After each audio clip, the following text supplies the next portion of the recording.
And welcome back to my channel. কেমন আছেন বন্ধুরা সবাই? আশা করছি আর বন্ধুরা সবাই ভীষণই ভালো আছেন আর সুস্থ আছেন। তাই তো বন্ধুরা, আজ 19শে ফেব্রুয়ারি, আজ সোমবার, আর এখন বাজে 9টা। তো আমি এখন থেকে চলে এসেছি আমি আমার বন্ধুদের কাছে একটা নতুন ব্লগ নিয়ে।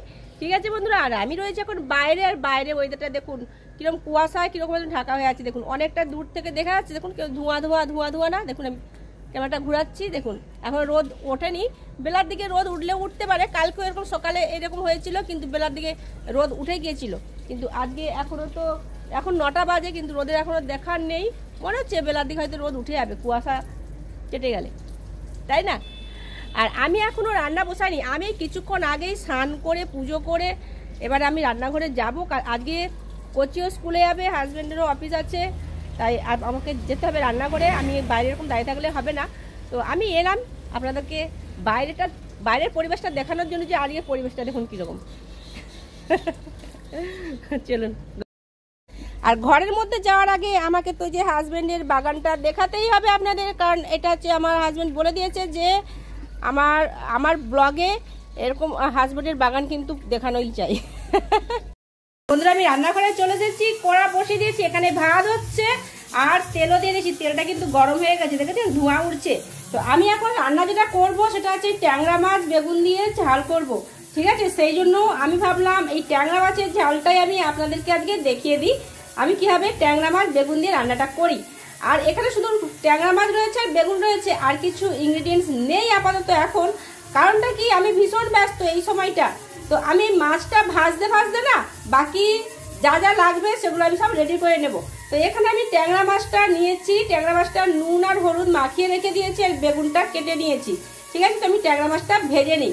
কিন্তু ট্যাংরা মাছ ভাজার আগে যেটা করতে হয় সেটা তো আগে হলুদ দিতেই হবে, না হলে আমি আপনাদেরকে অনেকবারই দেখিয়েছি, যখন আমি কিছু কড়ার মধ্যে ফার্স্ট যখন কিছু তুলি, এই তেলে যখন দেওয়া হয় তখন কিন্তু আগে আমি হলুদ দিয়ে দিই, তারপরে আমি মাছটা দিই বা অন্য কোনো সবজি দিই, তাহলে তেলটা ছিটকে গায়ে আসে। তো আমি হলুদ দিয়ে দিচ্ছি, মাছটা আমি ভেজে নিই। ঠিক আছে, তেল গরম হয়ে গেছে, এই মাছটা দিয়ে দিচ্ছি। ঠিক আছে, ট্যাংরা মাছ কিন্তু তেলে দিলে কি হয়, একদম ছিটকে গায়ে একদম পড়বে, আর খেতে একদম গা ভর্তি হয়ে যাবে তেল একদম, তাই না? খরচা পড়ে যাবে গায়ে। তো সেই জন্য অবশ্যই কিন্তু এটা করতে হবে হলুদ দিয়ে। আর আঁচটা আমি একটু কমিয়ে রেখেছিলাম, এবার একটু বাড়িয়ে দিচ্ছি। আর ঢাকা দিয়ে কিন্তু ভাজলে আরো ভালো, তাহলে কোনো গায়ে কোনো তেল ছিটকে আসার কোনো সম্ভাবনাই নেই, তাই না? তো যাই, তেল কিন্তু ছিটকাচ্ছে না, তাই আমি কিছু এখন ঢাকা দিচ্ছি না, আস্তে আস্তে ভাজা হোক। কেমন? ভাত হয়ে গেছে, আমি প্রেসারটা নামিয়ে দিয়েছি, আবার একটা কড়াই বসিয়ে দিয়েছি, এখানে আর একটা তরকারি রান্না করবো। তো মাছটা কিন্তু ভাজা হয়ে গেছে, মাছটা আমি তুলে নিচ্ছি। আর আমি খুব ভালো করে একদম তেলে থেকে মাছ ভাজিনি, কারণটা আমি আপনাদের অনেকবার বলেছি, একদম লাল মচমচে করে না মাছ ভাজলে কিন্তু সেই স্বাদ, আর এরকমভাবে ভেজে নিলে এই মাছের স্বাদ কিন্তু একদম আলাদা হয়। আর এইটাই কিন্তু খেতে ভালো লাগে, তাই খুব বেশি এই মাছ ভাজি না।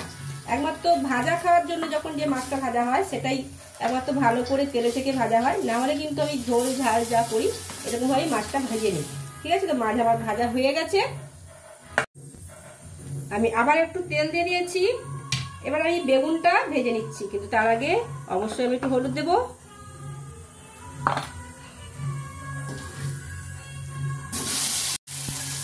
একটু নুন দিয়েই কিন্তু আমি ভাজছি।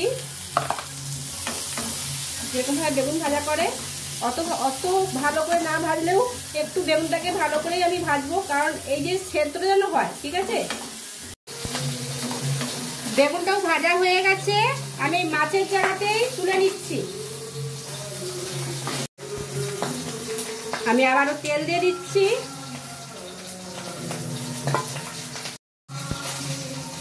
তেলটা কিন্তু গরম হয়ে গেছে, আমি একটু চিনি দিয়ে দিচ্ছি। তাই পেঁয়াজ রসুনের পেস্টটা দিয়ে দিয়েছি, আর দিচ্ছি আদা পেস্ট দিয়ে দিচ্ছি, টমেটোটা কেটে দিয়ে দিলাম। হলুদটা আগে দেওয়া হলো না, তাই তেলটা ছিটকে আসছে, হলুদটা আগে দিয়ে দিই, তাহলে কি হবে, তেল ছিটকে আর আসবে না। দিয়ে দিচ্ছি নুন, ভালো করে মশলাটা আমি কষিয়ে নেব, যেমন ভাবে মশলা কষানো হয় ঠিক সেইভাবে কষানো হবে। একটু জল দিয়ে দিচ্ছি, মশলাটা কিন্তু কষানো হয়ে গেছে, তেল ছেড়ে দিয়েছে। আমি কি করবো, একটু জল দিয়ে দিচ্ছি। যতটা পরিমাণ জল লাগবে আমার এই মাছের ঝালটা করার জন্য আমি ততটা পরিমাণে কিন্তু জলটা দিয়ে দিয়েছি। ঠিক আছে, আমি যে মাছটা আর বেগুনটাও দিয়ে দিচ্ছি।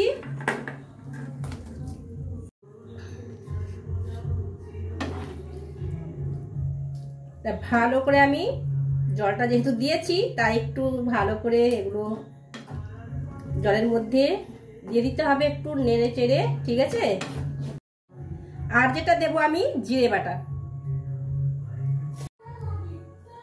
আবার একটু ভালো করে মিক্সড করে দিচ্ছি জলের মধ্যে।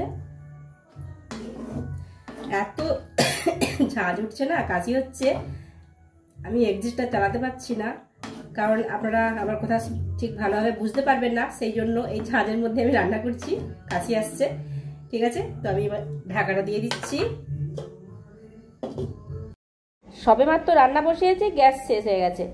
এই গ্যাস শেষ হয়ে রান্না করতে করতে গ্যাস শেষ হয়ে যায় না, কি যেন বিরক্তজনক লাগে, বলুন তো বন্ধুরা? ভালো লাগে? আমার তো ভীষণ যেন বিরক্তজনক একটা ব্যাপার লাগে যেন। ঢাকাটা খুলে দেখি, আমি কিন্তু এই মাছে কিন্তু একটু ঝোল ঝোল রাখবো। জিরে বাটা দিয়েছি মানে একটু ঝোল ঝোল রাখতেই হবে, না হলে ভালো লাগবে না। তো আমি একটু চিনি দিয়ে দিচ্ছি, আমি যেমন পরিমাণে চিনি দিই ঠিক সেরকম অল্প একটু চিনি দিলাম। আর দিয়ে দিচ্ছি ধনে পাতা, আর যেটা দেব আমি উপর থেকে একটু সরষের তেল দিয়ে দিচ্ছি, আর কিছুক্ষণের জন্য আমি ঢাকা দিয়ে দিচ্ছি আর গ্যাসটা বন্ধ করে দিচ্ছি। চলুন আমি মাছের ঝালের ঢাকনাটা খুলে দেখিয়ে দিই কিরকম আমি রান্নাটা করেছি। এই দেখুন, বাবা কালারটা দেখুন, দারুণ, এত ফাটাফাটি একটা কালার হয়েছে, তাই না? দারুণ হয়েছে, কালার দেখলে কিন্তু বোঝা যায় কিন্তু রান্না খুব সুন্দর হয়েছে, সত্যি খুবই সুন্দর হয়েছে, খুব সুন্দর। দেখেছেন? আরো ভালো করে দেখাচ্ছি, দেখুন দারুণ দারুণ হয়েছে, দারুণ। ঠিক আছে, কচিকে যে ভাত দিয়ে দিয়েছি, একটা তরকারি দিয়ে ভাত দিয়ে দিয়েছি ওকে, ও দেখুন একটা তরকারি দিয়ে ভাত খাওয়া হয়ে গেছে, শুধু মাছের ঝালটা দিয়ে। এখন একটা তরকারি হচ্ছে কিন্তু দেরি হবে, সেই জন্য ওকে আগে দিয়ে দিলাম। আর কচি কিরম বল, কিরম হয়েছে? এই তাকিয়ে বল, শুধু এই তরকারি দিয়ে ভাত খাওয়া যাচ্ছে, আর কিছু লাগবে না? শুনেছেন?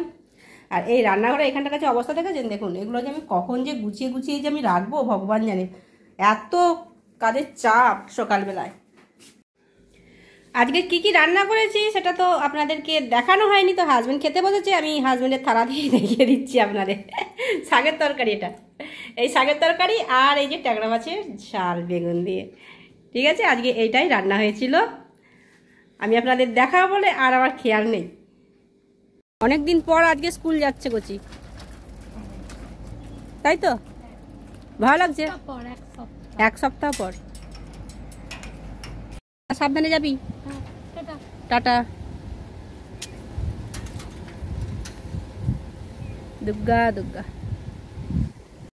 কচি স্কুলে চলে গেল, আমিও ঘরের মধ্যে যাব, কিন্তু আমি এই জমিটা আপনাদের দেখিয়ে দিই। এই জমিটা আমি আপনাদের অনেকবার দেখিয়েছি, এখানে পদ্ম চাষ হতো, তো সেই পদ্ম ফুল থেকে, গাছ থেকে, পাতা থেকে সবটা আমি আপনাদের সাথে শেয়ার করেছি, কিন্তু এখন পদ্ম পাতা থেকে লতা পাতা ফুল যা যা ছিল সব তুলে ফেলে দিয়ে যাদের জমি তারা ধান চাষ করেছে এই বছর। আগে ধান চাষই হতো, তারপরে কিছু বছর পদ্ম চাষ হয়েছে, এখন আবার ধান চাষই হচ্ছে, কিন্তু খুব ভালো হয়েছে। এই ব্যাল রুইয়ে দেওয়ার পরে একটু লাল লাল হলদে হলদে ভাব হয়ে যায়, কিন্তু এদের না, যবে থেকে রুইয়েছে তবে থেকেই সবুজ হয়ে আছে, ভালো ধান হবে, আমি দেখাবো আপনাদের। তো ঠিক আছে বন্ধুরা, আজকের মতো এই পর্যন্তই থাক, আমি এখন ঘরের মধ্যে যাব।